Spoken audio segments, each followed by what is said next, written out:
Ia datang sebagai musuh. Namun, satu pemandangan sederhana di samping Masjid Madinah menghancurkan seluruh kesombongannya. Hari itu, langkah seorang raja Persia mendadak terhenti. Ia telah melewati peperangan, tipu daya, dan strategi rumit selama bertahun-tahun. Ia telah melihat istana megah, tahta emas, dan ribuan tentara yang tunduk padanya.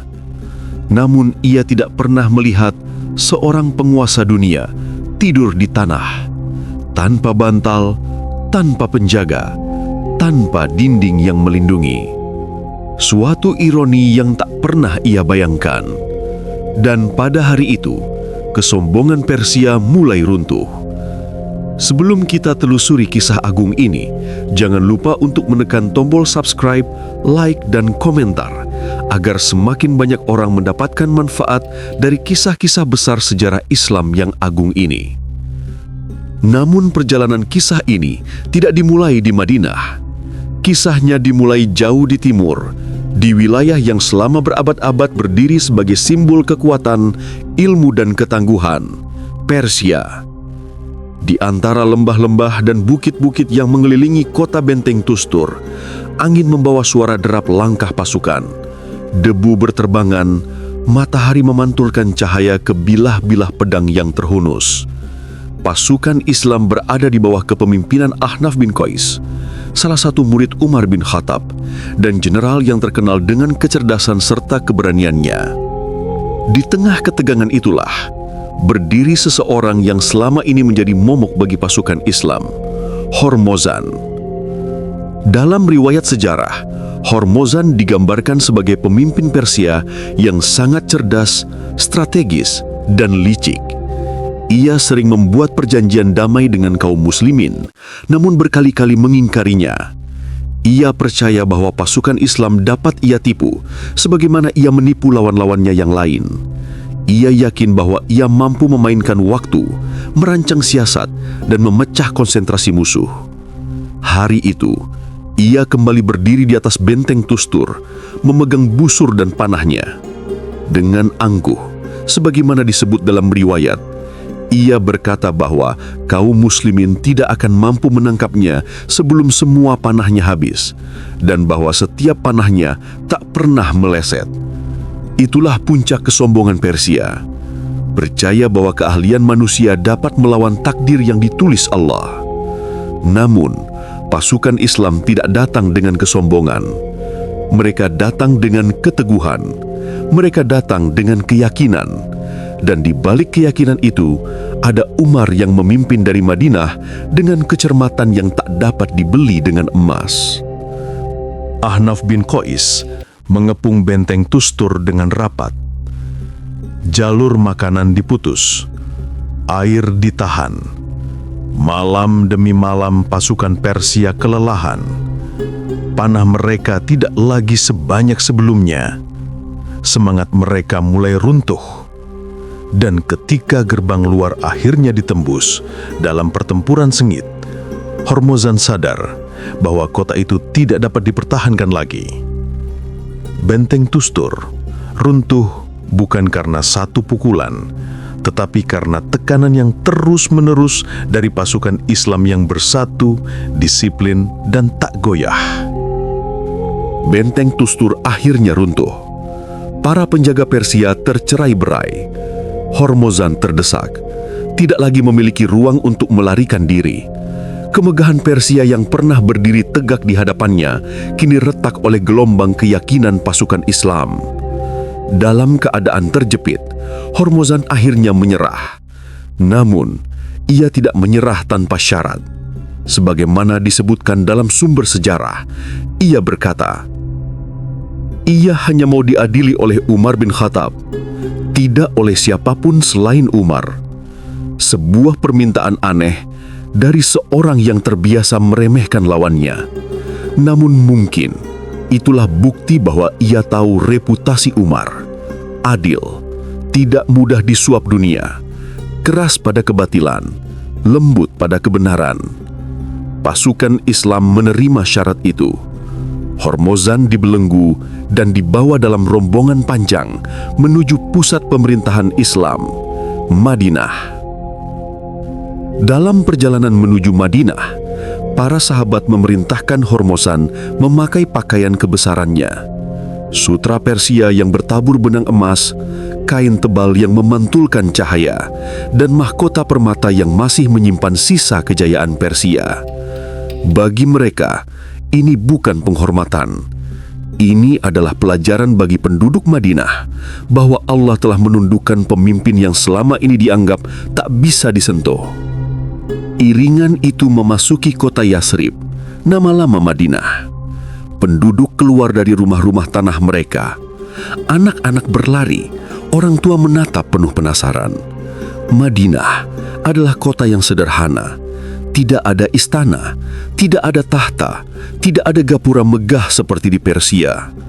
Namun, kota sederhana itu telah mengalahkan dua peradaban besar. Orang-orang berkumpul di pinggir jalan.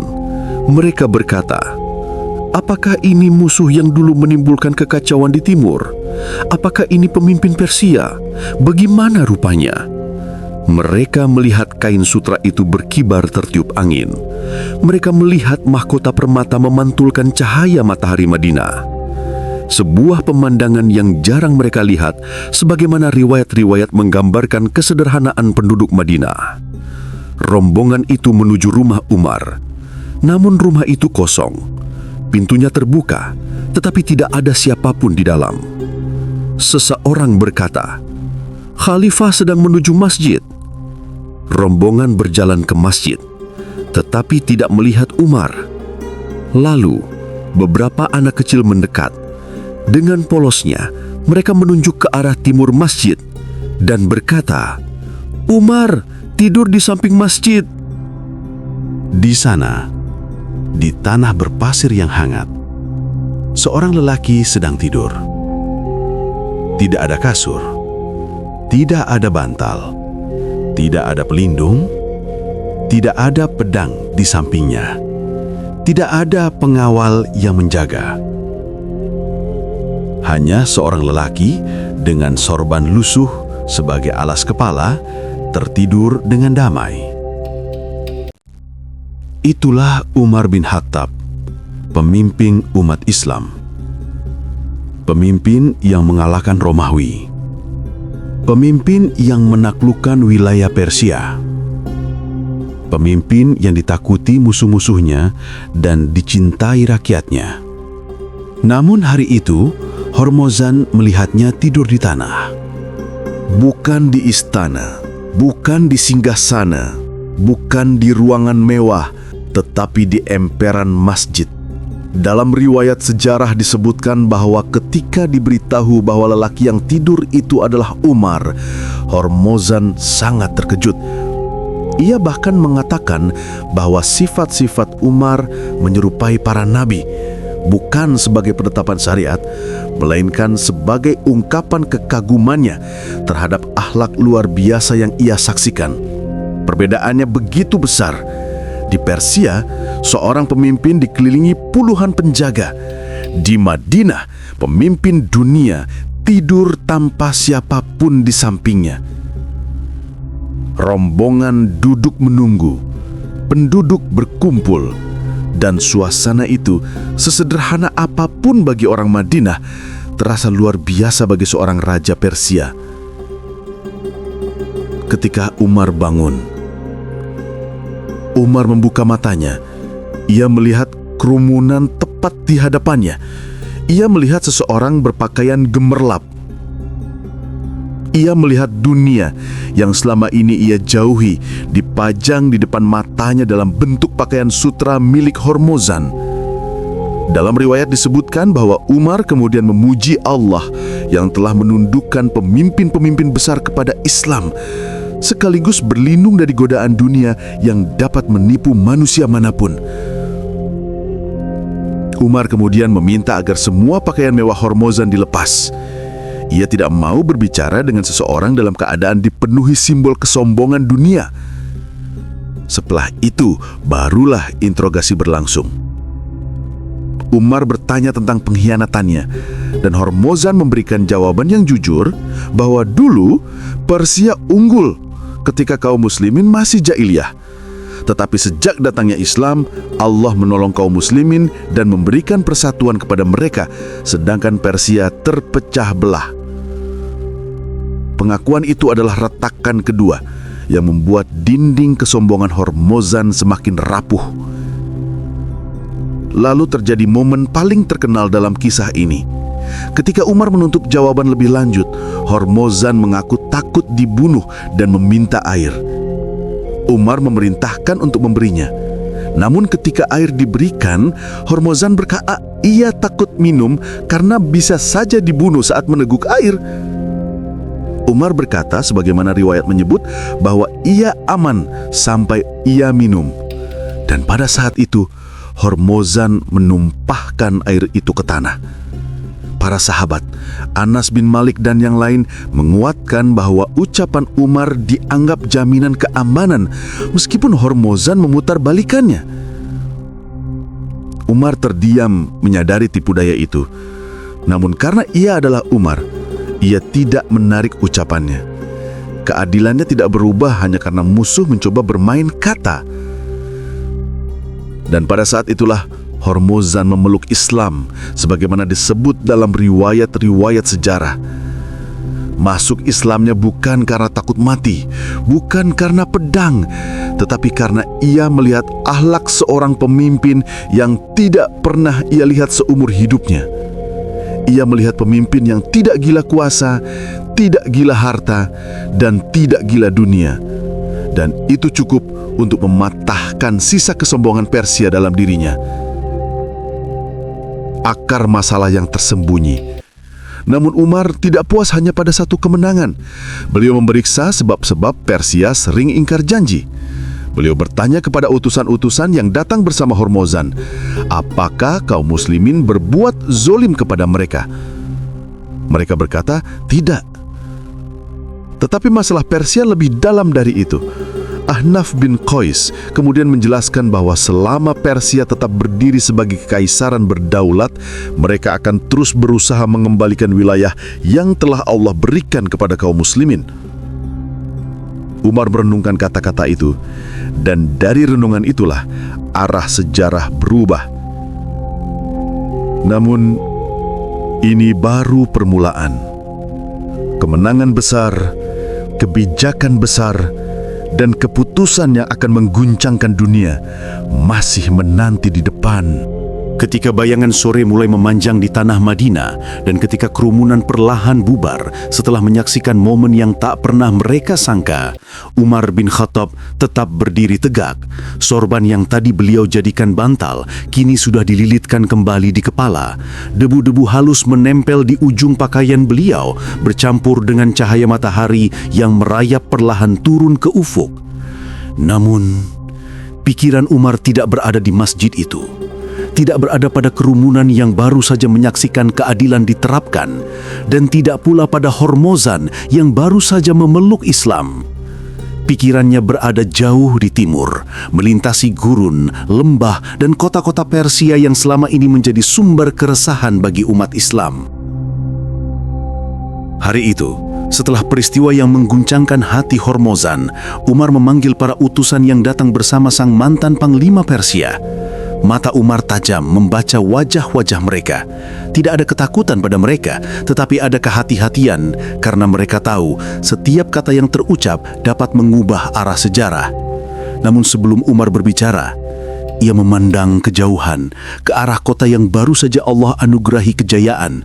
Ia memandang negeri yang dulu ditinggalkan Rasulullah SAW dalam keadaan sederhana, kini menjadi pusat peradaban yang menaklukkan dua kekaisaran besar.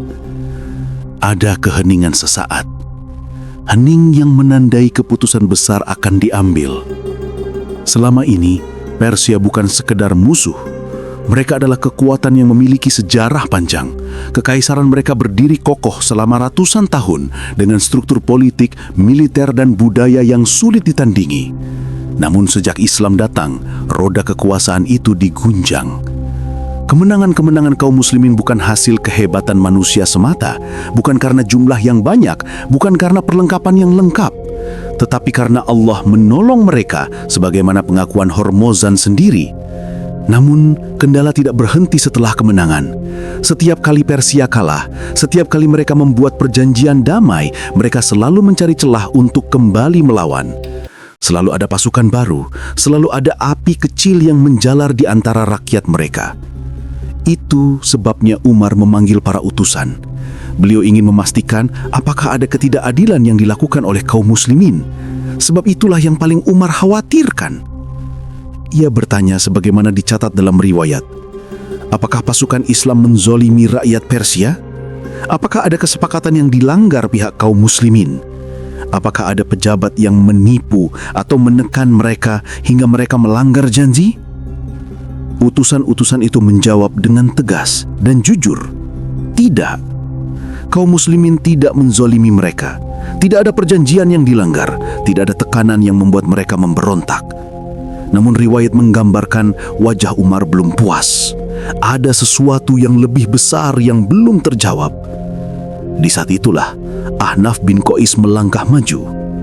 Ia tidak banyak bicara, tetapi ketika ia bicara, kata-katanya seperti membuka pintu yang tertutup rapat.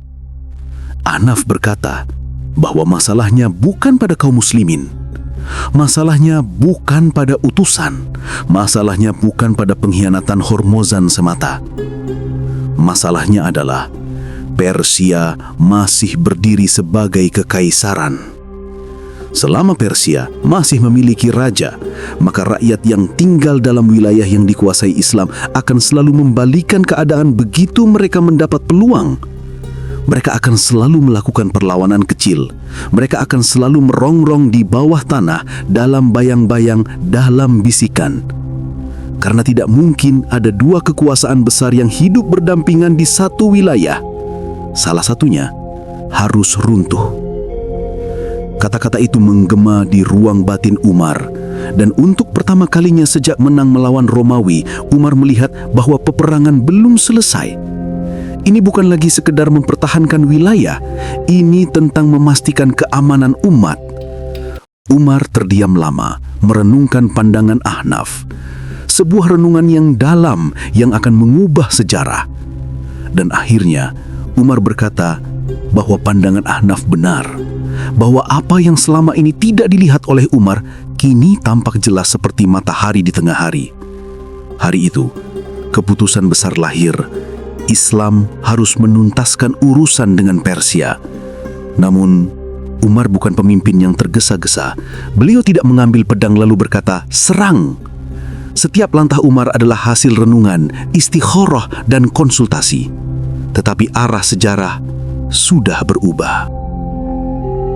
Di timur, Kekaisaran Persia berada dalam keadaan rapuh. Kekalahan beruntun, Qadisiyah, Jalulah, dan Tustur membuat rakyat mereka bingung. Para bangsawan mulai kehilangan kepercayaan. Beberapa wilayah bahkan lebih memilih damai dengan kaum muslimin daripada dikembalikan kepada raja mereka. Hormozan sendiri, ketika masih kafir, pernah berkata bahwa kekalahan Persia terjadi karena 3 hal. Kaum muslimin bersatu. Kaum muslimin memiliki keyakinan yang tidak mereka punya. Allah bersama kaum muslimin. Dan kini setelah ia masuk Islam, ia memahami kalimat itu sepenuhnya. Namun memasuki Islam tidak menghapus rasa bersalahnya. Ia adalah panglima yang mengkhianati perjanjian berulang kali. Ia membawa beban sejarah yang berat di bahunya. Dan meskipun Umar telah memaafkannya, hati Hormozan tetap gelisah. Rasa bersalah itu selalu menghantuinya. Rasa bahwa ia pernah memerangi kaum muslimin dengan sengaja. Rasa bahwa ia pernah membunuh banyak di antara mereka. Namun ia menemukan sesuatu yang tidak pernah ia temukan di istana Persia, yaitu ketenangan, kesederhanaan, dan ampunan. Ia belajar bahwa pintu taubat terbuka bagi siapapun, dan ia berusaha memperbaiki dirinya. Hormozan tinggal di Madinah sebagai seorang muslim. Ia mendapatkan tunjangan sebagaimana Umar tetapkan. bukan karena kemewahan, tapi karena kebijakan Umar terhadap para mu'alaf penting. Ia hidup dengan pakaian sederhana. Tidak ada mahkota, tidak ada permata, tidak ada istana. Namun ia memiliki sesuatu yang lebih mulia, Islam. Madinah menyambutnya bukan sebagai raja, tetapi sebagai saudara.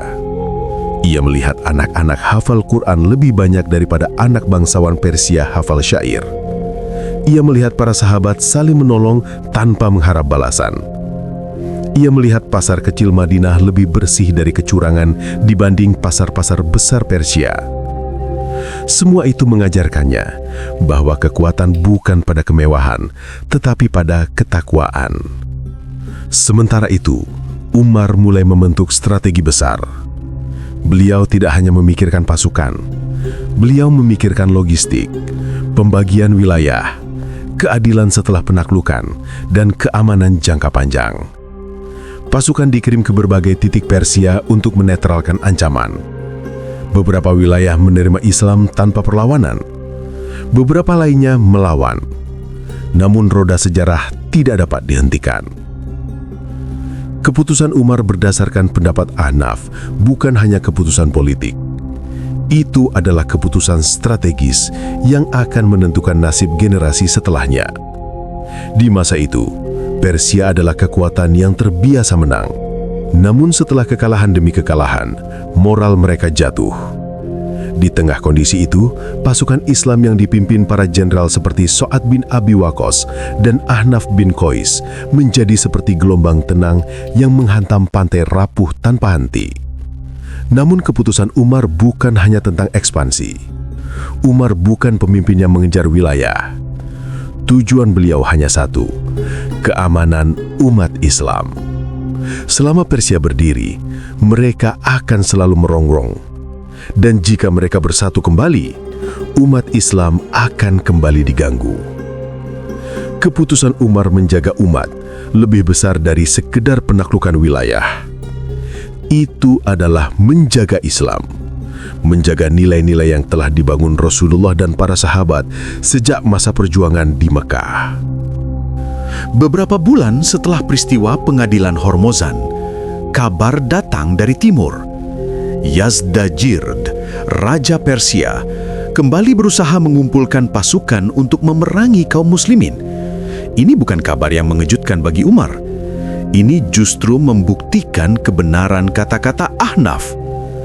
Persia memang tidak akan berhenti mencoba. Mereka akan terus bangkit selama tahta mereka masih berdiri. Dari sinilah rangkaian perang besar terjadi hingga akhirnya benteng terakhir Persia runtuh dan kekaisaran mereka berakhir. Namun hanya sedikit yang menyadari bahwa awal dari semua itu adalah momen ketika seorang anak kecil Madinah berkata, "Umar tidur di samping masjid." Karena pada hari itu, seorang raja Persia menyaksikan kekuasaan sejati bukan pada mahkota, bukan pada istana, bukan pada permata, tetapi pada takwa. Akhir dari kesombongan, awal dari hidayah. Hormozan tidak lagi dikenal sebagai panglima Persia. Ia dikenal sebagai seorang muslim yang mengenal Allah dan Rasul-Nya. Ia meninggalkan masa lalunya. Ia belajar setiap hari. Ia hidup di kota Nabi. Dan Umar, pemimpin yang ia pandangi saat tertidur, tetap menjadi simbol keadilan dan kesederhanaan. Tidak ada catatan sejarah yang menunjukkan bahwa Umar pernah memusuhi Hormozan setelah ia masuk Islam. Tidak ada catatan bahwa Umar memperlakukannya dengan curiga.